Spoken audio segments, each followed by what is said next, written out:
I've been in music production since the mid 90s, and the past 7 years I've been mixing and mastering for other people. And what I've discovered is that there are only one way to really learn the craft of mixing. And the concept that I'm sharing with you in this video will save you a ton of time and a ton of money. Let's go. Now, when it comes to audio post-production, mixing music, I've tried a lot of stuff. I've been tutored by professional mix engineers, taken courses, I've listened to podcasts, I've read articles about it, I've read books about it, blogs, bought a ton of plugins. I have done it all. Except the old school way, which is to learn the ropes by an experienced mix engineer bringing him coffee. The old story, you know. But I haven't done that.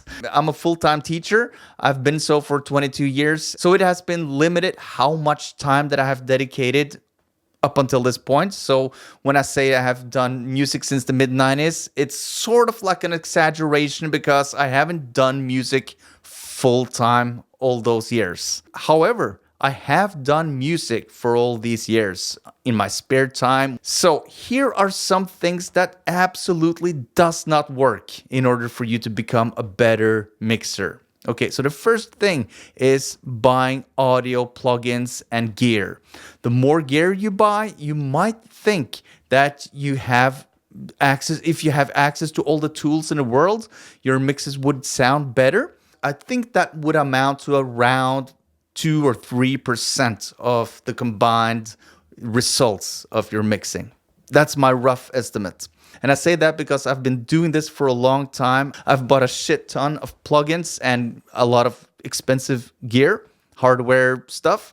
I find more or less 90% of what I need, I find right there in Logic or Ableton or whatever DAW you use these days. Doesn't really matter. They're all good. There's a couple of plugins that I wouldn't be without, but if I had never known about them, I would have been fine anyways. So that's plugin and gear, and that can be a real rabbit hole when you first start reading about it and you start to crave it. And another rabbit hole is YouTube tutorials, gear reviews, such as this channel right here. I have been one of those putting out all these tutorials for years now. There is a time and place for these tutorials, and I'll come back to that later. Binge watching YouTube tutorials or even videos from an online course about mixing is one of the stupidest things you can do to improve your mixing skills.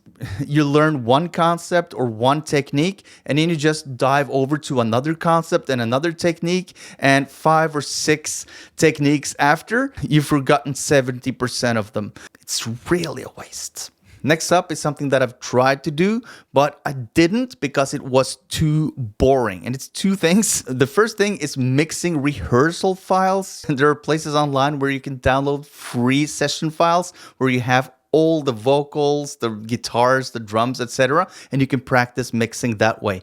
I've tried that.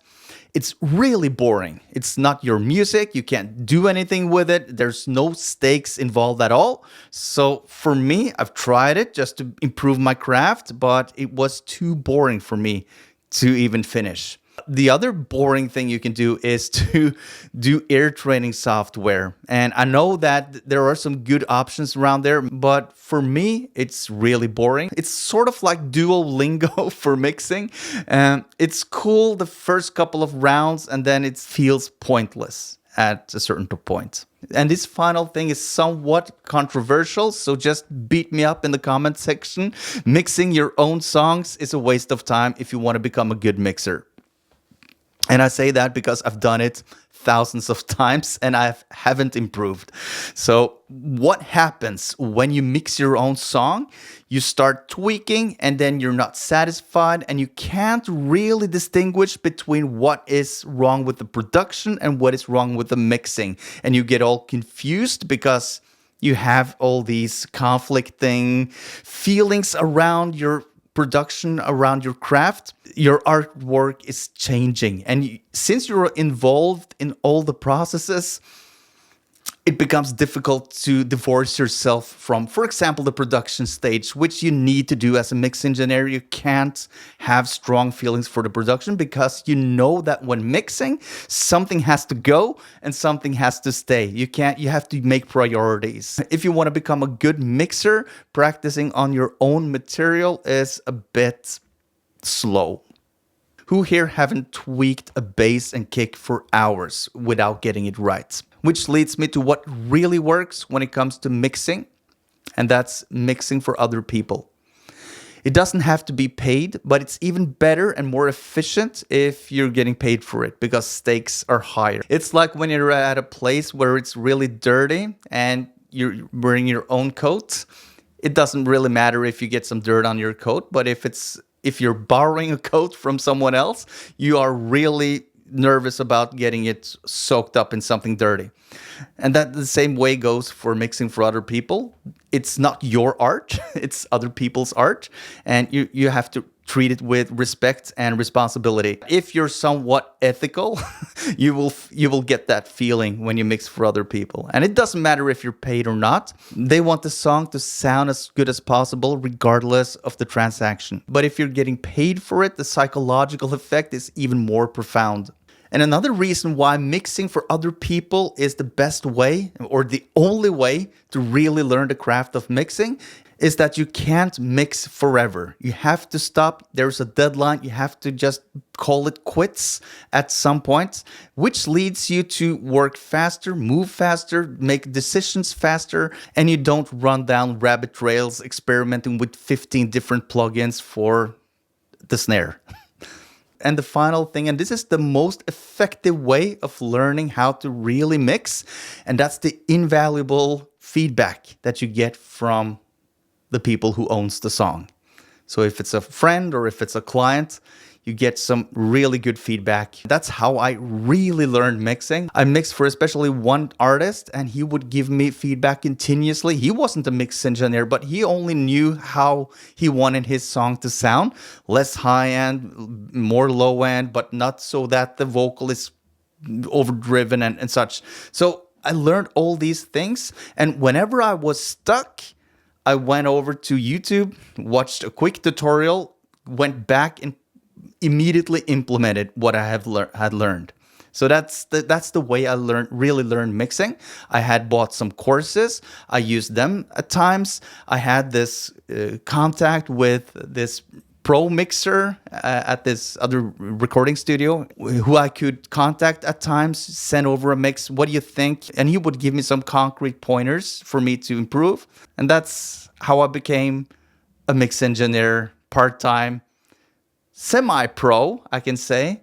I work as a teacher, but at night I do mixing. Right now I'm mixing for a Sami legend, Slim Craze. I feel honored to touch his music. So yeah, I hope this helped. I hope this saves you some time and some money because now you know you don't need plugins. You don't need more gear. If you have a laptop and headphones, you're good to go. Maybe some speakers, but that's not mandatory. And then you can just practice mixing using other people's songs. So get in touch with someone who has a song that needs mixing and ask them if you can mix it for free. And if they like it, they can have it. And then when you get more confidence, you can start charging for it. Now, if you want a clear roadmap on how to start charging for your services and start freelancing or a side business from your home studio, I'm inviting you to a one-on-one strategy or discovery call. Hit the link in the description below and check it out. If it's for you, there's no sales, there's no pitch, there's no pressure, just an honest conversation, you and me. If you want that, hit the link in the description below and I'll see you there. Peace out.